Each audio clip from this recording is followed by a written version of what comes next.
ದೇಶಾದ್ಯಂತ ವಿಮಾನ ಹಾರಾಟದಲ್ಲಿ ಆಗ್ತಾ ಇರತಕ್ಕಂಥ ಎಫೆಕ್ಟ್ನ ಪರಿಣಾಮ ಬೇರೆ ವಿಮಾನ ಸಂಸ್ಥೆಗಳು ದಿಢೀರಂತ ವಿಮಾನ ಹಾರಾಟದ ಟಿಕೆಟ್ ದರವನ್ನು ಏರಿಕೆ ಮಾಡಿದ್ದಾರೆ.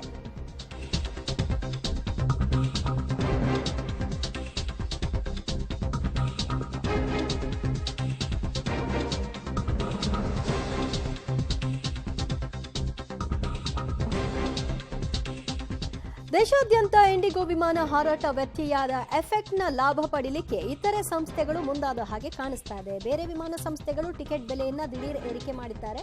ವಿದೇಶ ಪ್ರವಾಸ ದರಕ್ಕಿಂತಲೂ ಕೂಡ ದುಪ್ಪಟ್ಟಾಗಿದೆ ಈಗ ದೇಶದೊಳಗೆ ವಿಮಾನಗಳ ಹಾರಾಟ. ಇಂಡಿಗೋ ವಿಮಾನ ಹಾರಾಟದಲ್ಲಿ ಸಮಸ್ಯೆಯ ಹಿನ್ನೆಲೆಯಲ್ಲಿ ಏರ್ಲೈನ್ಸ್ಗಳು ಭಾರೀ ದರವನ್ನ ಏರಿಕೆ ಮಾಡಿರೋದು ಈಗ ಕಾಣಿಸ್ತಾ ಇದೆ. ಬೆಂಗಳೂರು, ಪುಣೆ, ಲಕ್ನೋ, ಗೋವಾ, ದೆಹಲಿ, ಮುಂಬೈ ನಗರಿಗಳಿಗೆ 3 ಪಟ್ಟಿಗಿಂತಲೂ ಹೆಚ್ಚು ದರವನ್ನ ಹಾಕಿದ್ದಾರೆ. ಈ ಹಿಂದೆ ಬೆಂಗಳೂರು ಟು ದೆಹಲಿ 10 ರಿಂದ 15 ಸಾವಿರ ಇರ್ತಾ ಇತ್ತು.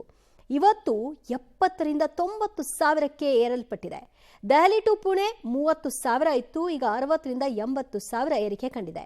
ಜೋಧ್ಪುರ್ನಿಂದ ಬೆಂಗಳೂರಿಗೆ 1 ಲಕ್ಷ ದರ ಏರಿಕೆಯಾಗಿದೆ. ಇದೇ ರೀತಿ ದೇಶದ ಬೇರೆ ಬೇರೆ ಭಾಗಗಳಲ್ಲೂ ಕೂಡ ನಿಲ್ದಾಣಗಳಲ್ಲಿ ಭಾರೀ ದರ ಹೆಚ್ಚಳದ ಎಫೆಕ್ಟ್ ಅನ್ನ ಪ್ರಯಾಣಿಕರು ಅನುಭವಿಸ್ತಾ ಇದ್ದಾರೆ. ಇವತ್ತಿಗೆ 4ನೇ ದಿನಕ್ಕೆ ಕಾಲಿಟ್ಟಿದೆ ಇಂಡಿಗೋ ವಿಮಾನ ಹಾರಾಟದಲ್ಲಿ ಆಗ್ತಾ ಇರುವಂತಹ ವ್ಯತ್ಯಯ.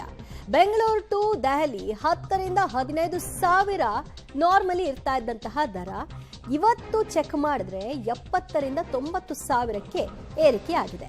ದೆಹಲಿ ಟು ಪುಣೆ ಹಿಂದೆ 30 ಸಾವಿರ ಇತ್ತು, ಈಗ 60 ರಿಂದ 80 ಸಾವಿರ ಟಿಕೆಟ್ ದರವನ್ನು ಏರಿಸಿದ್ದಾರೆ. ಜೋಧ್ಪುರದಿಂದ ಬೆಂಗಳೂರಿಗೆ ಹೋಗಬೇಕು ಅಂದ್ರೆ ಬರೋಬ್ಬರಿ 1 ಲಕ್ಷ ಟಿಕೆಟ್ ದರ ಒಬ್ಬರಿಗೆ. ಬೇಡಿಕೆ ಹೆಚ್ಚಾದ ಕಾರಣ ಭಾರಿ ಪ್ರಮಾಣದಲ್ಲಿ ದರ ಏರಿಕೆಯನ್ನು ಕೂಡ ಮಾಡಲಾಗಿರೋದನ್ನ ಗಮನಿಸಬಹುದಾಗಿದೆ. ಇದರ ಲಾಭವನ್ನ ಇತರೆ ವಿಮಾನಯಾನ ಸಂಸ್ಥೆಗಳು ಗಳಿಸಲಿಕ್ಕೆ ಮುಂದಾಗಿದ್ದಾರೆ. ಕಾರಣ ಅವ್ರಿಗೆ ಗೊತ್ತು, ವಿಮಾನ ನಿಲ್ದಾಣಕ್ಕೆ ಬಂದವರು ಬೇರೆ ಮಾರ್ಗ ಇಲ್ಲದೆ ಅಲ್ಲೇ ಇನ್ನೊಂದು ವಿಮಾನವನ್ನ ಬುಕ್ ಮಾಡ್ಕೊಂಡು ಹೋಗ್ತಾರೆ ಅಂತ.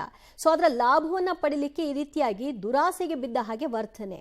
ಪ್ರಯಾಣಿಕರು ಎಲ್ಲಿ ಹೋಗಬೇಕು, ಒಂದ್ ಕಡೆಯಲ್ಲಿ ಆಲ್ರೆಡಿ ಟಿಕೆಟ್ ಬುಕ್ ಮಾಡಿಕೊಂಡು ಅದರ ವಾಪಸ್ ಅದು ದುಡ್ಡು ಬಂದಿರಲ್ಲ, ರೀಫಂಡ್ ಬರಕ್ಕೆ ಒಂದಷ್ಟು ಸಮಯ ಬೇಕಾಗುತ್ತೆ. ಅಲ್ಲಿ ಒಂದ್ ಕಡೆಯಲ್ಲಿ ಕೈ ಸುಟ್ಕೊಂಡಿದ್ದಾರೆ.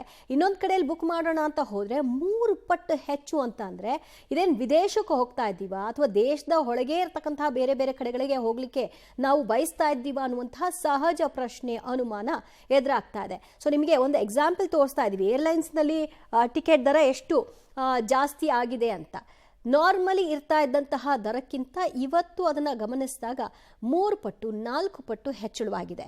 ಬೆಂಗಳೂರು, ಪುಣೆ, ಲಕ್ನೋ, ಗೋವಾ, ದೆಹಲಿ, ಮುಂಬೈ ಯಾವುದೇ ನಗರಗಳಿಗೆ ಹೋಗಬೇಕು ಅಂದ್ರೂ ಕೂಡ ಈ ರೀತಿಯಾಗಿ ದುಬಾರಿ ದರವನ್ನ ತೆತ್ತಿಯೇ ಟಿಕೆಟ್ ತೆಗೆದುಕೊಂಡು ಹೋಗಬೇಕಾಗತ್ತೆ. ಇಲ್ಲಾಂದ್ರೆ ಬೇರೆ ಆಪ್ಷನ್ ಇಲ್ಲ, ನಿಮಗೆ ಬೇಕಾದ್ರೆ ಬನ್ನಿ, ಬೇಡದಿದ್ರು ಹೋಗಿ ಅನ್ನೋ ಥರ.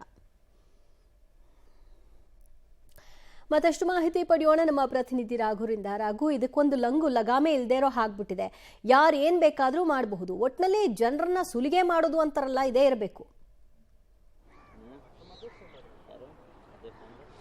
ಖಂಡಿತವಾಗಿಯೂ ದಿವ್ಯ, ಯಾಕಂದ್ರೆ ಸದ್ಯದ ಪರಿಸ್ಥಿತಿಯನ್ನ ಕೆಲವೊಂದಷ್ಟು ಏರ್ಲೈನ್ಸ್ಗಳು ಅದನ್ನ ಲಾಭವಾಗಿ ಬಳಸ್ಕೊತಾ ಇದೆ ಅನ್ನೋದಕ್ಕೆ ಇದೊಂದು ಬೆಸ್ಟ್ ಎಕ್ಸಾಂಪಲ್.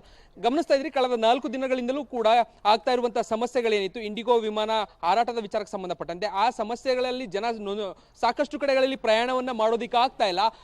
ಏರ್ಪೋರ್ಟ್ಗಳಲ್ಲೇ ಕಾಯ್ಬೇಕಾದಂತಹ ಪರಿಸ್ಥಿತಿಗಳು ನಿರ್ಮಾಣ ಆಗ್ತಾ ಇದೆ.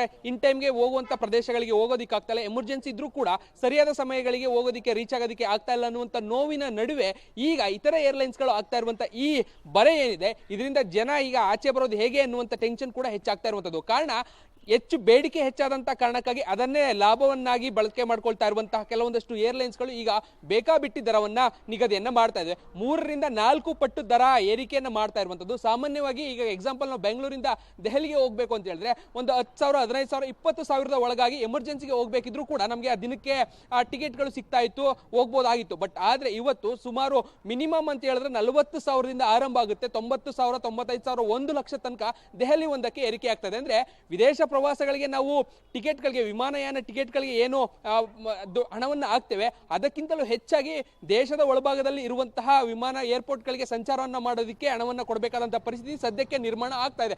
ಕಾರಣ 500ಕ್ಕೂ ಹೆಚ್ಚು ಇಂಡಿಗೋ ವಿಮಾನಯಾನ ರದ್ದಾಗಿರುವಂಥದ್ದು. ಸೊ ಪರಿಣಾಮವಾಗಿ ಅದಕ್ಕೆ ಹೋಗ್ಬೇಕಿದ್ದಂಥವ್ರು, ಎಮರ್ಜೆನ್ಸಿ ಇರುವಂತವ್ರು ಬಂದೇ ಬರ್ತಾರೆ ಅನ್ನುವಂಥ ಕಾರಣಕ್ಕಾಗಿಯೂ ಕೂಡ ಈ ರೀತಿಯಾಗಿ ಇದನ್ನೇ ಒಂದಷ್ಟು ಲಾಭವನ್ನಾಗಿ ಬಳಸ್ಕೊಳ್ಳುವಂಥ ಕೆಲಸವನ್ನ ಏರ್ಲೈನ್ಸ್ಗಳು ಮಾಡ್ತಾ ಇದಾವೆ. ಸೊ ಜನ ಮಾತ್ರ ಇದರಿಂದ ಬಹಳ ಎಫೆಕ್ಟ್ ಅನ್ನು ಅನುಭವಿಸುವಂತ ಪರಿಸ್ಥಿತಿ ನಿರ್ಮಾಣ ಆಗ್ತಾ ಇದೆ. ಅನೇಕರು ಬಹಳ ಎಮರ್ಜೆನ್ಸಿಯಾಗಿ ಹೋಗ್ಬೇಕು ಮಾಡ್ತಿರುವಂತವರು ಅವಕಾಶಗಳು ಇಲ್ಲದೆ ಇರುವಂತ ಕಾರಣಕ್ಕಾಗಿ ಸದ್ಯ ಎದಿಷ್ಟೇ ಹಣ ಆದ್ರೂ ಕೂಡ ನಾವು ಕೊಟ್ಟು ಹೋಗ್ತೇವೆ ಎನ್ನುವಂತ ನಿಟ್ಟಿನಲ್ಲೇ ಕೊಟ್ಟು ಹೋಗ್ಬೇಕಾದಂತಹ ಪರಿಸ್ಥಿತಿಗಳು ಸಂದರ್ಭಗಳು ಗೊತ್ತಾಗ್ತದೆ. ಸೊ ಅದೇ ಕಾರಣಕ್ಕಾಗಿ ಜನ ಕೂಡ ಹೋಗ್ಬೇಕಾದಂತ ಪರಿಸ್ಥಿತಿ ನಿರ್ಮಾಣ ಆಗಿದೆ. ಬಟ್ ಇದು ಯಾವಾಗ ಕಡಿಮೆ ಆಗುತ್ತೆ ಅನ್ನುವಂಥದ್ದು ಇನ್ನೂ ಕೂಡ ಹೇಳೋದಿಕ್ಕೆ ಆಗೋದಿಲ್ಲ. ಸದ್ಯಕ್ಕೆ ಇದು ಮತ್ತೆ ಏರಿಕೆ ಆಗುವಂತ ಚಾನ್ಸಸ್ಗಳಿದೆ. ಯಾಕಂದ್ರೆ ಸಾಕಷ್ಟು ಸಂಖ್ಯೆಯಲ್ಲಿ ನೂರಾರು ಸಂಖ್ಯೆಯಲ್ಲಿ ಇಂಡಿಗೋ ವಿಮಾನ ಹಾರಾಟ ರದ್ದಾಗಿರುವಂತ ಕಾರಣಕ್ಕಾಗಿ ಆ ಪ್ರಯಾಣಿಕರು ಬೇರೆ ಕಡೆಗೆ ಬರ್ತಾರೆ ಅನ್ನುವಂತ ಕಾರಣಕ್ಕಾಗಿ ಇದಾಗ್ತಾ ಇದೆ. ಸೊ ಅದು ಸರಿಯಾಗೋ ತನಕವೂ ಕೂಡ ಈ ಸಮಸ್ಯೆ ಇನ್ನೂ ಕೂಡ ಹೆಚ್ಚಾಗಬಹುದು. ಇದು ಹೀಗೆ ಮುಂದುವರಿಯುವಂತ ಸಾಧ್ಯತೆ ಕೂಡ ಇದೆ. ದಿವ್ಯಾ, ಥ್ಯಾಂಕ್ ಯು ರಘು, ನೀವೆಲ್ಲ ಮಾಹಿತಿಗೆ. ಸದ್ಯ ದೇಶದೊಳಗೆ ವಿಮಾನ ಹಾರಾಟಕ್ಕೆ ಈ ಪರಿಪ್ರಮಾಣದಲ್ಲಿ ನಾವು ಬೆಲೆಯನ್ನು ಕೊಡಬೇಕು ಅನ್ನೋದಾದರೆ ಯಾಕೆ ಹೋಗಬೇಕು ಅನ್ನುವಂಥ ಪ್ರಶ್ನೆ ಒಂದು ಕಡೆಯಲ್ಲಿ. ಈಗ ಆಲ್ರೆಡಿ ಬುಕ್ ಮಾಡ್ಕೊಂಬಿಟ್ಟವರು,